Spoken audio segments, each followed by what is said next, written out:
Morning student of class 8th. Welcome to STVP online Hindi classes.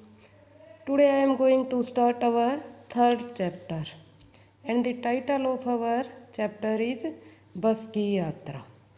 जो बस की यात्रा हमारा पाठ है बेटा, इसकी रचना हरिशंकर परसाई जी ने की है। हरिशंकर परसाई हिंदी साहित्य के एक महान साहित्यकार रहे हैं। उनका जन्म सन 1922 ईस्वी में मध्य प्रदेश के होशंगाबाद जिले के जमानी नामक गांव में हुआ था। इन्होंने नागपुर विश्वविद्यालय से हिंदी में एमए की परीक्षा पास की।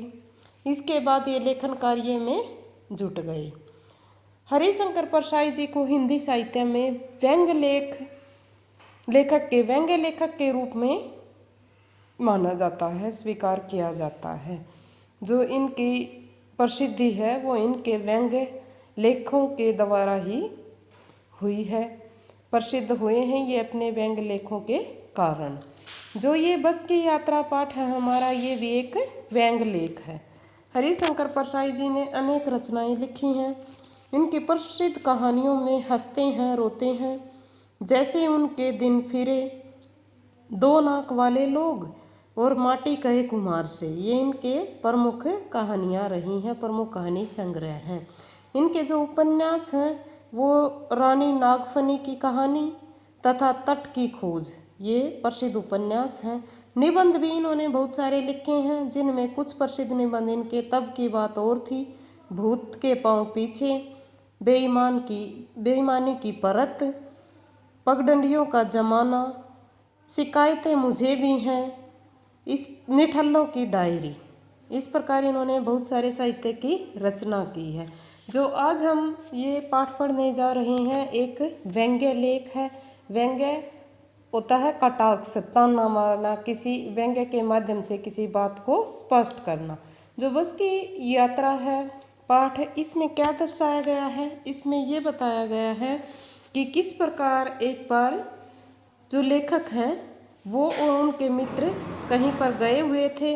अपनी यात्रा के दौरान उन्हें एक बार एक बहुत ही पुरानी और जर्जर हालत की जो बस है उसमें सफ़र करना पड़ा था।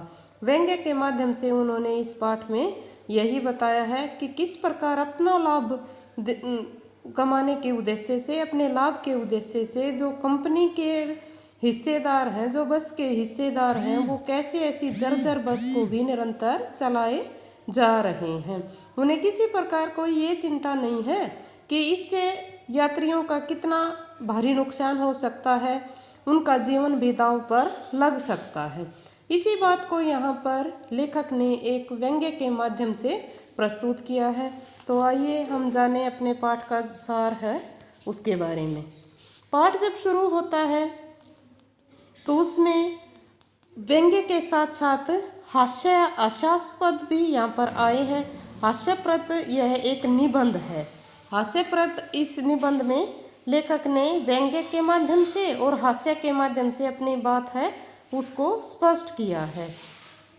लेखक एक पुरानी सी बस की हालत को देखकर बहुत हैरान हो जाते हैं और उसी को देखकर कवि ने यह निबंध, यह लेख लिख दिया है। यहाँ पर लेखक बताते हैं कि एक बार उसने और उसके 4 मित्रों ने, कितने मित्र हैं लेखक के? 4 मित्र, यानी कि लेखक और उसके 4 मित्र, वो पांचों हैं, वो शाम की 4 बजे वाली बस में चलने का उन्होंने निर्णय लिया। लेखक के मित्रों को सुबह काम पर अवश्य पहुंचना था, इसलिए ये आखिरी बस थी और ये पकड़ना उनके लिए मजबूरी थी। बस की हालत तो उनको दिखाई दे ही रही थी। इसके साथ साथ जो शाम को 4 बजे चलने वाली जो बस है उसके बारे में आसपास के लोगों ने भी उन्हें सलाह दी थी कि इस बस में सफ़र न करें। लेकिन लेखक और उसके जो 4 मित्र हैं उनके सामने दूसरा कोई ऑप्शन नहीं था। ये लास्ट बस थी और इस बस को पकड़कर वो जबलपुर जा सकते थे और जबलपुर एक जगह का नाम है बेटा जहाँ से उन्हें ट्रेन पकड़नी थी। लेखक और उसके मित्रों को कुछ लोगों ने बताया था कि इस बस में सफ़र ना करें, फिर भी वो इस बस में बैठ गए थे। बस अत्यंत पुरानी थी, जिसे देखकर लेखक के आंखों में श्रद्धा के भाव उमड़ आए। लेखक ने हंसी के भाव से कहा कि यह बस सफ़र के लिए नहीं अपितु पूजा के योग्य है। यानी कि सफ़र के योग्य तो ये बस है ही नहीं, ये बस तो बस ऐसी है, इसे एक जगह खड़ा कर दो और इसकी पूजा पाठ करते रहो। बस कंपनी के हिस्सेदार भी उसमें बैठे हुए थे। जो लोग अपने संबंधियों को छोड़ने आए हुए थे, यानी कि बस स्टॉप पर जो अपने रिश्तेदारों को, सगे संबंधियों को बस में छोड़ने आए थे, उन्हें बस की हालत देखकर ऐसा लग रहा था मानो वह अपने रिश्तेदारों को, अपने संबंधियों को आखिरी विदाई दे रहे हों, अंतिम विदाई दे रहे हों। अब लेखक कहते हैं कि जैसे ही इंजन स्टार्ट हुआ तो उन्हें ऐसा लगा मानो सारी बस ही इंजन है। यानी कि बस के स्टार्ट होते ही बस पूरी की पूरी बस हिलने लग जाती है। लेखक सोचने लगे कि यह बस गांधी जी के असहयोग आंदोलन और असविनय आंदोलन के समय अवश्य जवान रही होगी। देखो, इस बात के माध्यम से लेखक यह बताना चाहते हैं कि असहयोग आंदोलन और जो सविनय अवज्ञा आंदोलन है उस समय ये बस नई होगी, यही बताना चाहते हैं। लेखक को यह भी पता नहीं चल रहा था कि सीट पर बैठे हैं या सीट उन पर बैठी है। यानी कि सीटों की जो हालत थी वो भी बहुत खराब हो चुकी थी। अचानक बस चलते चलते रुक गई। जब कारण का पता चला तो क्या पता चला? यह पता चला कि बस क्यों रुकी है। पेट्रोल की जो बस की टंकी है उसमें छेद हो गया है। अब ड्राइवर ने बाल्टी में पेट्रोल निकालकर नली के द्वारा उसे इंजन में भेजना शुरू कर दिया और बस को दोबारा से स्टार्ट कर दिया गया। लेखक मन ही मन सोचने लगे कि इस बस का क्या कोई भरोसा है? इसके कभी भी ब्रेक फेल हो सकते हैं, इसका जो स्टीयरिंग है वो कभी भी टूट सकता है। और चलते चलते आगे सामने लेखक को झील दिखाई दी। झील को देखकर लेखक के मन में विचार आया, अब तो यह अवश्य इस झील में गोता लगा ही लेगी। यानी कि यह बस अब इस झील में गिर जाएगी। बस अचानक फिर रुक गई।